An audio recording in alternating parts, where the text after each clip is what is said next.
Hello there! Before we actually start with the video, let me just quickly sit down and thank you very much for 2,000 subscribers on this channel. It's incredible. Just about a year ago I sat here and told you that we've reached 1,000 subscribers over the course of about 7 years, and now within a year that just essentially doubled, which is incredible. I'm completely baffled, and it's just a nice reinsurance for me that what I do actually matters to people, and people enjoy watching what I do. So, you know, it's just incredibly nice to have you sit essentially behind the camera and watching what I do. Because it's one thing to be in the shop and make stuff, of course it's cool, and if I wasn't interested in it I wouldn't be doing it. But it's always a joy to read through the comments and see your reactions on what I've done, also critique what I could have done better or what I will be doing better next time. So, you know, seeing the channel grow is just a real joy for me, and what more can I say than thank you very much for sticking along and enjoying the videos I'm putting up. But before I start with the actual video, let's get you in a little bit closer and take a look at a couple of the things I'll be doing in the future on this channel, at least which I plan to do, and you know, I thought it would be nice to give you a little bit more insight on what I'm going to do, so that you can look forward to it. Come here. What I've already conveniently placed on the desk here is my Continental typewriter, which is most likely going to be the next video after this one on the channel, which is just going to be a show and tell. I just bought this machine and had to do a couple of repairs, and it has some interesting functions which also differentiate it from other typical typewriters that I own. So I would like to do some kind of a show and tell on this one, and just walk you through the functions of these. Also comparing it to my other typewriters, you know, a little bit of an owner's review, if you would like to call it that, albeit 90 years too late, but I think you might be interested in it. You can also see here this logo is not original. This is going to be my new channel logo, which is right down here. As with every channel that is striving for more professionalism, I thought I would redesign or re-upload a channel icon, and this is going to be it. Astra-Werke basically translates to Astra-Works, Astra meaning my initials Adrian Straub, and you know, a little logo in the middle and some fancy circles around it. I think it looks nice. Developed it one late night after learning for university and having nothing else on hand. And moving that out of the way, underneath we have a big folder full of new plans, which is going to be a major project on this channel somewhere in the future. I say somewhere in the future because, as you can see, it's going to be a steam engine. Building a steam engine isn't that simple, you might think. So this folder is full of about 200 parts, all of which have to be made by myself in the shop. And I'm not going to upload any videos on this until I have a rather substantial lead of parts, so that I can be sure I'm going to be able to complete this project. I have already started. You can see here the two cylinders with the roughed in end caps. They have a press fit on here, and I just machined the press fit. I'm still having to do the contours on here, and I want to at least finish these up before I will upload any video about this, because this is by far the most complicated and intricate part. I still have to find a way to mirror polish the running surfaces inside the pistons, as they are, you know, too rough right now to really tightly seal off a piston. But I'm very sure I'll find a way about that. And once I'm done with these, then I'm surely going to upload a series of videos where I'm going to start one by one making parts and parts for this thing. You can see that I optically beefed up my HMV gramophone. I'll go in detail about that a little further in a future video. What is still missing, however, is an original needle container. I substituted an ink container here, which of course isn't original to the thing, and since these needle containers are incredibly hard to come by because obviously they get lost and there are only as many around as there are gramophones, I'm going to make one myself by metal spinning, and I'm hoping to do a last series on metal spinning now that I have most of the tips and tricks worked out around it to give me a satisfactory result. Okay, so those are the projects that we're going to be realizing in the near future. I've got plenty other ideas in my head. I just still have to, properly make plans to be able to realize these. However, I think in the meantime this is going to be plenty enough to keep you entertained. Just be aware that there is going to be that 1 or 2 month gap here and there because I just have to get stuff done for university. I love being in the workshop and I love doing YouTube, but then and again university just has priority. So I'm not turning away from YouTube when it should turn silent on the channel. I absolutely won't, but that's just the way it is. Enough chit chat, let's get down into the workshop and get stuff done, shall we?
Dreamed about romance a lot. Men like Galahad and Sir Lancelot always did the things I like to do.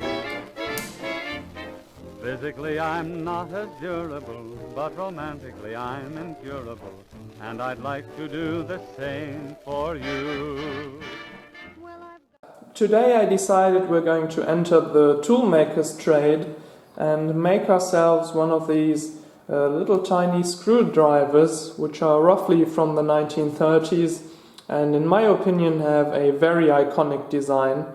They're not really the practical kind because they're rather soft and they might not be the grippiest of sorts, but they just look cool. And a friend of mine just happened to have a complete set in all different sizes, and so I decided why not make myself one of these just to have around and to maybe even use for one or the other thing.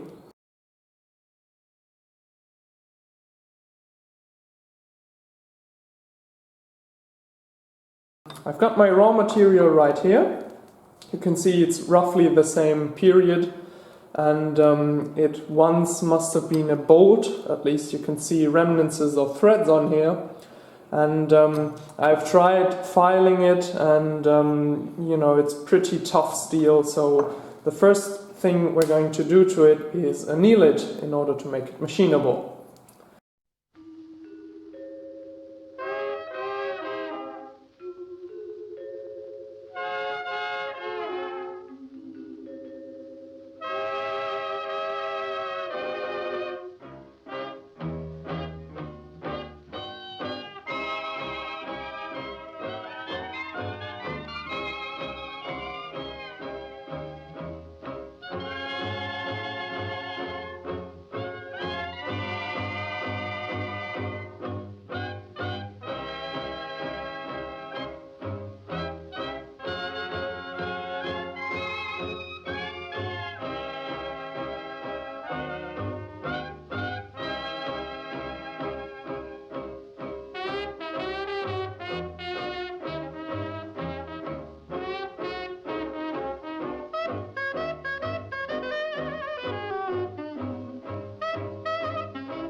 I keep on singing a song. Though the clouds hang low, I laugh at woe and go rolling along. No need to hurry, no need to worry, that things are gonna go wrong. Like the birds that sing, I dream of spring as I'm rolling along. Give me the moon for a blanket, give me the stars overhead, and I'll make the mountain my doorstep, and I'll make the desert my bed. I'll spend the hours among the flowers, I'll stay away from the throng. Let it rain or shine, the world is mine as I'm rolling along.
Alright, so here's the original, and here's what I came up with.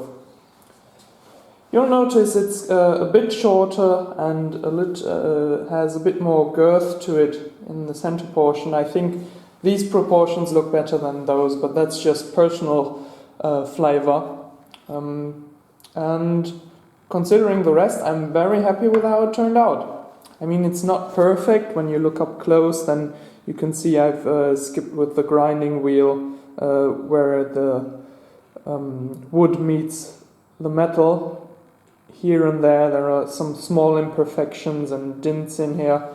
But then again, this one isn't perfect either. In fact, it's far from it. And, since we're trying to replicate the look of a probably 90-year-old tool, I think this makes a pretty good copy of it.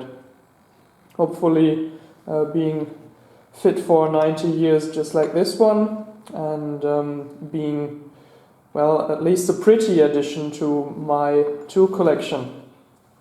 So yeah, that's it for this video. Consider it your 2000 subscriber special, if you will, and you all have a beautiful time. Bye bye.